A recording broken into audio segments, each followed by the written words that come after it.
Fala pessoal, bora comentar hoje sobre 3 notícias importantes, proventos bilionários da Petro e também sobre notícias do balanço do Santander, que surpreendeu e entregaram acima do que o previsto, e a Neoenergia, que é uma elétrica muito barata no quesito indicadores. Aí bora lá, direto e reto, o Goldman Sachs prevê que a Petro poderá pagar 100 bilhões em proventos, e eles acreditam que a empresa poderá pagar 19 bilhões de dólares em proventos ou 106 bi de reais, o que na cotação atual representaria uns 20% de dividend yield. Com isso, o Goldman Sachs se baseou em 3 pontos. O primeiro deles considera a política de proventos da empresa, que pagam 45% do fluxo de caixa livre.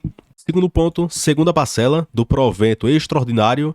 E o terceiro ponto, potenciais proventos extraordinários considerando o balanço de 2024. Porque esse segundo ponto considera a segunda parcela do provento extraordinário relativo aos lucros de 2023. Então, se for o caso, teríamos 3,42 para ação, e dá uns 9% de yield na cotação atual, considerando o provento recorrente da empresa, e poderíamos ter um potencial de até 4,71 para ação, considerando 2 proventos extraordinários. Porém, isso é uma projeção e não tem nada garantido que irá acontecer. Outro ponto sobre o provento extraordinário, eles acreditam que poderão ser anunciados em fevereiro do próximo ano, junto com o balanço do quarto tri deste ano. E um fato parecido aconteceu em abril deste ano, que a Petro anunciou os proventos trimestrais e poucos dias depois a empresa anunciou um provento extraordinário. Além do mais, eu já mostrei essa foto em um vídeo passado, porque a própria Petro projeta 180 a 200 bi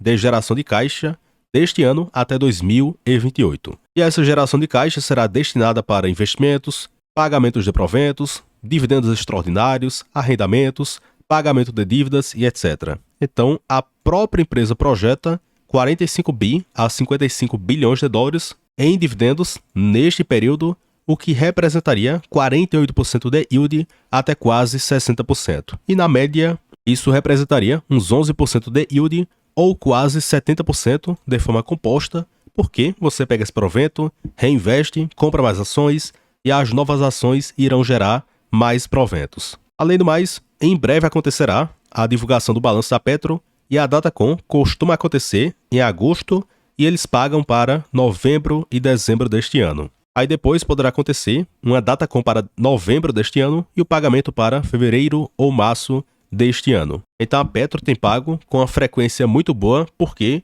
eles anunciam o provento e dividem em 2 parcelas. Então sempre tem aquele pinga-pinga bem frequente. Daí lá para o dia 8 de agosto, a Petro irá reportar o balanço do segundo tri e o mercado acredita que a empresa poderá anunciar algum provento com a Datacom ainda para este mês. Já sobre outra notícia, recentemente o Santander reportou seu balanço do segundo tri e eles surpreenderam o mercado porque entregaram 3,3 bi de lucro, o que foi um crescimento de 44% versus o segundo tri do ano passado. Fora isso, esse valor foi o melhor lucro em 2 anos, o que coloca o Santander Brasil no caminho para ter um resultado representativo olhando para o grupo Santander. Daí essa foto mostra os principais destaques do balanço do segundo tri. A margem financeira cresceu 11%, e esse ponto da margem financeira são justamente operações que envolvem juros. Já as comissões cresceram em 17%, e esse segmento representa receita de prestação de serviços, por exemplo, receitas com cartões de crédito, cartões de débito, conta corrente, administração de fundos, a parte de seguros e muito mais. Outro ponto, as provisões do banco caíram em 1% e a carteira de crédito cresceu em 8%. Então, como a receita cresceu e os custos permaneceram controlados, isso acarretou nesse crescimento do lucro em 44%, tri versus tri, e mais 10% de crescimento versus o primeiro tri deste ano. Outro ponto, a rentabilidade cresceu para 15,5%, porém ainda fica baixa em comparação com o histórico do Santander, que antigamente reportava de 18% a 21% de retorno sobre o patrimônio líquido. Além do mais, esse gráfico de lucros versus cotação é fantástico e possui no Investor 10 de forma gratuita e vocês podem consultar.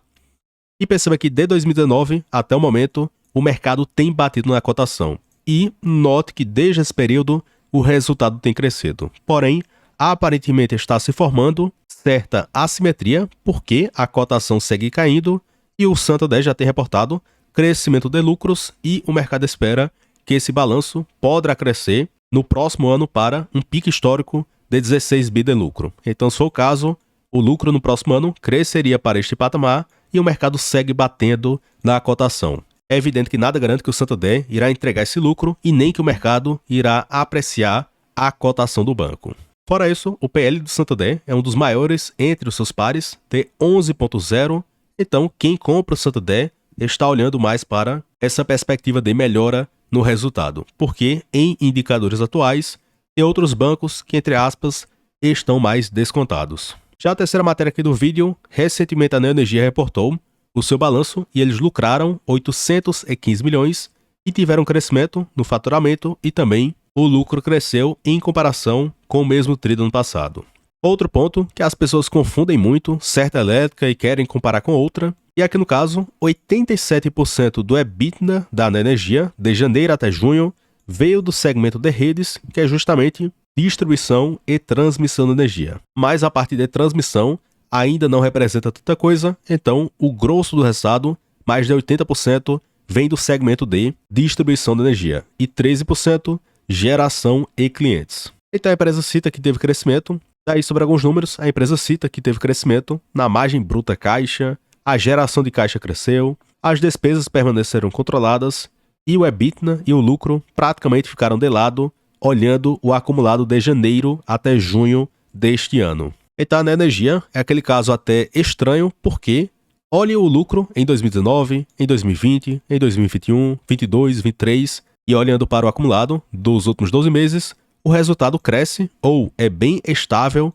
Enquanto isso, do nada o mercado bateu na cotação e na época a empresa caiu para uns R$15 e agora novamente a empresa subiu para uns 21 a 22 e recentemente caiu para uns R$18. Então novamente o resultado permanece forte e o mercado segue batendo na cotação. Então, no momento, a Neoenergia é uma das elétricas que possui uma das menores relações de preço sobre lucro de 4,9, PVP de 0,69 e o dividend yield é de 5,27%. E esse provento é baixo porque o payout tem sido bem baixo, de 25% a 30%. Ou seja, a empresa tem repassado um percentual baixo do seu lucro na forma de proventos. Outro ponto, em peso, o mercado tem batido em várias empresas por causa de uma relação de dívida elevada e esse caso tem acontecido na Neoenergia. Porque, olhe que a dívida líquida não para de crescer ano após ano, tri versus tri, e a relação de alavancagem está de 3,27 dívida líquida sobre a EBITDA,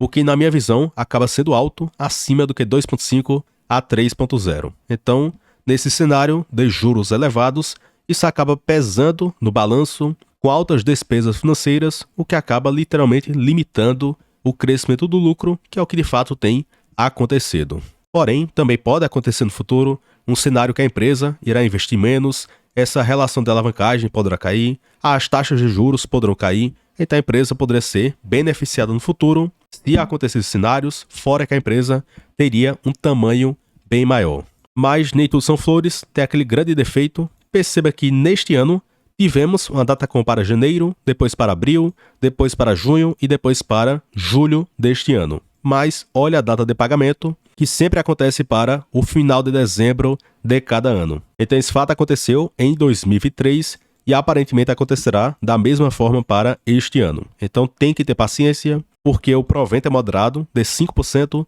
e ainda demoram para pagar após a Datacom. Então, pessoal, comentamos aí sobre 3 notícias da Neoenergia, do Santander e também sobre a Petro. Aí comenta sobre quais dessas 3 empresas vocês possuem na sua carteira. Em particular, eu não tenho nenhum nome citado. E também deixe o gostei no vídeo, se inscreva no canal e considere se tornar membro para ter acesso a mais de 400 vídeos educativos para você aprender a investir melhor, fora planilhas com preço e teto e projeções, Telegram para membros, meus aportes e muito mais. E tem aquele ponto, se você não gostar, clica na sua foto, depois em compras e assinaturas e cancela em um clique. E também, se vocês quiserem trocar de corretora, eu utilizo a corretora do BTG Pactual, que é uma das melhores do país, bem completa, não trava e tem vários benefícios para os investidores. Aí caso você possa ter interesse, preencha o formulário aqui abaixo, com o link na descrição do vídeo, e após isso, o time entrará em contato com vocês. Então vocês podem conseguir bons benefícios no BTG, inclusive o cartão Black. Então pessoal, até o próximo vídeo e forte abraço.